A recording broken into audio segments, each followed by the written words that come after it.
행복한 하루를 여는 아침 묵상, 오늘 10월 21일 금요일 아침입니다. 욥기 5장을 함께 읽겠습니다. 너는 부르짖어 보라. 내게 응답할 자가 있겠느냐? 거룩한 자 중에 내가 누구에게로 향하겠느냐? 분노가 미련한 자를 죽이고 시기가 어리석은 자를 멸하느니라.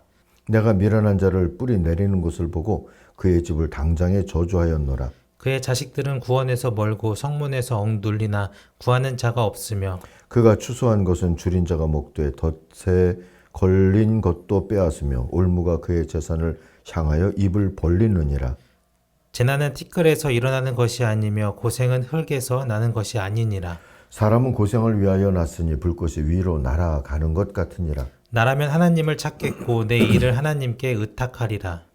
하나님은 헤아릴 수 없이 큰 일을 행하시며 기이한 일을 셀 수 없이 행하시나니 비를 땅에 내리시고 물을 밭에 보내시며 낮은 자를 높이 드시고 애국하는 자를 일으키사 구원에 이르게 하시느니라. 하나님은 교활한 자의 계교를 꺾으사 그들의 손이 성공하지 못하게 하시며 지혜로운 자가 자기의 계략에 빠지게 하시며 간교한 자의 계략을 무너뜨리심으로 그들은 낮에도 어두움을 만나고 대낮에도 더듬기를 밤과 같이 하느니라.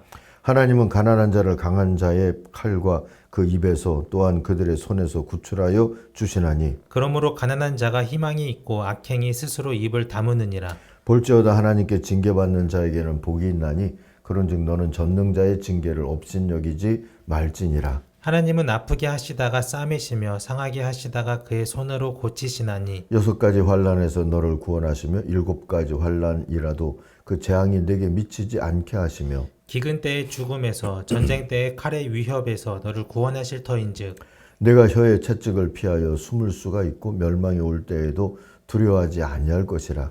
너는 멸망과 기근을 비웃으며 들짐승을 두려워하지 말라. 들에 있는 돌이 너와 언약을 맺겠고 들짐승이 너와 화목하게 살 것이니라. 내가 내 장막의 평안함을 알고 내 우리를 살펴도 잃은 것이 없을 것이며 내 자손이 많아지면 내 후손이 땅의 풀과 같이 될 줄을 내가 알 것이라. 내가 장수하다가 무덤에 이르리니 마치 곡식단을 제때에 들어올림 같으니라. 볼지어다 우리가 연구한 바가 이와 같으니 너는 들어보라. 그러면 내가 알리라. 아멘. 욥기 5장의 묵상 제목은 답정 뉘우침입니다.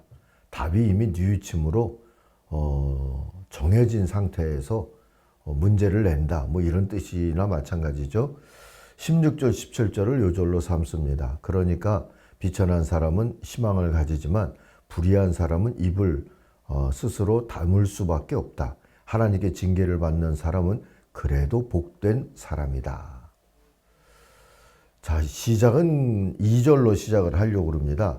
미련한 사람은 자기의 분노 때문에 죽고 어리석은 사람은 자기의 질투 때문에 죽는 법이다.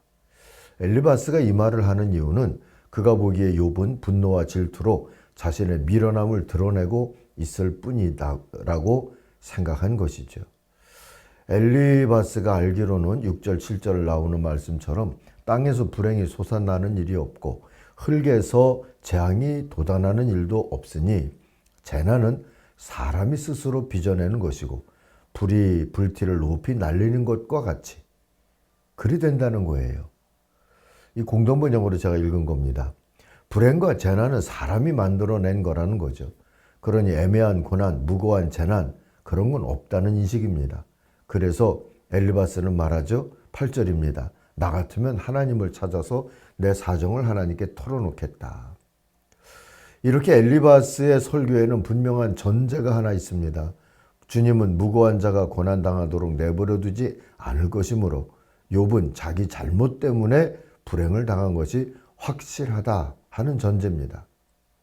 죄와 벌이라는 틀에 넣어서 세상의 모든 고난을 재단하면 결국 답은 뉘우침 뿐이라고 여기는 것이죠. 그러므로 욥도 입 다물고 죄를 고백하고 징계를 받아야 한다는 거예요. 징계 또한 하나님의 복이 되기 때문이라는 겁니다. 17절 이하를 보실까요? 하나님께 징계를 받는 사람은 그래도 복된 사람이다. 그러니 전능하신 분의 훈계를 거절하지 말아라. 하나님은 찌르기도 하시지만 싸매어 주기도 하시며 상하게도 하시지만 손수 낮게도 해주신다. 그는 6가지 환난에서도 너를 구원하여 주시며 7가지 환난에서도 재앙이 내게 미치지 않게 해주시며 기근 가운데서도 너를 굶어 죽지 않게 하시며 전쟁이 벌어져도 너를 칼에서 구해 주실 것이다. 뉘우친 사람에게 그리한다 하는 뜻이 될 수 있습니다. 이렇게 하나님은 징계를 받고 뉘우치는 사람에게 새로운 평안까지 주시는 분이라는 것을 엘리바스는 누누이 강조하고자 하죠. 23절 24절입니다. 너는 들에 흩어진 돌과도 계약을 맺고 들짐승과도 평화롭게 지내게 될 것이다. 그래서 너는 집안이 두루 평안한 것을 볼 것이며 가축 우리를 두루 살필 때마다 잃은 것이 없는 것을 볼 것이다. 뉘우친 자가 잃을 거라는 거죠. 더 나아가 뉘우친 사람에게는 자손도 잘 되게 해주시고 장수도 누리게 하시다가 때가 되면 하나님이 그의 생명을 거두어 주실 거라 하십니다. 끝절은 이렇게 설교했던 엘리바스의 결론이죠. 이것은 27절이죠. 이것은 우리가 지금까지 살펴본 것이니 틀림없는 사실이다. 부디 잘 듣고 너 스스로를 생각해서라도 명심하기 바란다 합니다. 뭐 좋은 설교죠.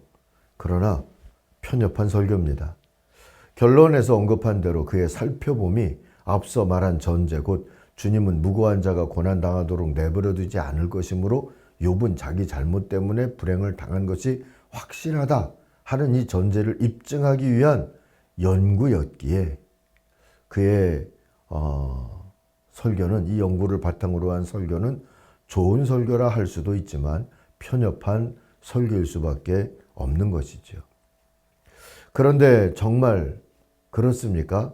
모든 고난은 다 내 죄 때문이고 내가 뉘우쳐야 해결될 일일까요? 그렇다면 나치에게 희생된 600만 유대인을 어떻게 우리들이 설명할 수 있겠습니까? 한국 전쟁을 전후로 부모, 형제, 자녀를 잃은 1000만 이상 가족을 어찌 설명할 수 있겠습니까? 포탄과 가난과 폭정을 피해서 세계를 떠도는 난민들을 우리는 어떻게 설명하면 좋겠습니까? 죄와 벌이라고 하는 틀 안에 쑤셔놓고 뉘우쳤어야 했다. 이래야 온당한 설명이 될 수 있겠습니까? 주님의 십자가도 답정 뉘우침으로 설명할 수 있겠습니까? 누군가 무고한 고난이 억울하다고 부르짖거든 조용하라 하지 말 이유가 바로 십자가에 있습니다. 주님도 십자가에서 아버지 하나님께 왜 버리십니까? 울부짖지 않으셨습니까? 주님 아버지 뉘우칩니다. 그러지 않으셨다고요. 분명 애매하고 무고하게 고난당하는 이들은 지금도 있습니다. 엘리바스의 답정 뉘우침의 설교보다 욥의 탄식이 그래서 오히려 저들에게는 공감이 되지 않을까 싶습니다. 거기다가 누군가 들어주는 이가 있다면 더 없는 위로도 얻을 수 있지 않을까 싶습니다. 사랑하는 아침가족 여러분, 오늘도 누군가의 고난을 설명하려 하지 말고 답정 뉘우침의 틀 속에 집어넣으려 하지 말고 아프겠다 공감하고 그리고 그 아픔에 대해서 들었던 소리를 할지라도 또 한 번 들어줄 수 있는 그런 여유를 가질 때 우리는 하나님의 인도하심을 새롭게 바라볼 수 있는 그런 자리에 있게 되지 않을까 싶습니다. 하나님 의지하고 우리가 그렇게 살아가는 한 날이 되기를 바랍니다. 기도하겠습니다. 하나님 아버지, 마음 아픈 이들, 억울하고 또 이 무고한 환난으로 인해서 어찌할 바를 모르는 이들이 많은 세상에서 살고 있습니다. 우리 교회가 마음 아픈 이들을 품을 수 있게 해주시고 또 우리 성도들이 공감의 눈물로 위로 전도를 하며 살 수 있도록 하나님 인도하여 주시옵소서. 예수님의 이름으로 기도하옵나이다. 아멘. 하늘에 계신 우리 아버지, 아버지의 이름을 거룩하게 하시며 아버지의 나라가 오게 하시며 아버지의 뜻이 하늘에서와 같이 땅에서도 이루어지게 하소서. 오늘 우리에게 일용할 양식을 주시고 우리가 우리에게 잘못한 사람을 용서하여 준 것 같이 우리 죄를 용서하여 주시고 우리를 시험에 빠지지 않게 하시고 악에서 구하소서. 나라와 권능과 영광이 영원히 아버지의 것입니다. 아멘. 각자 기도하겠습니다.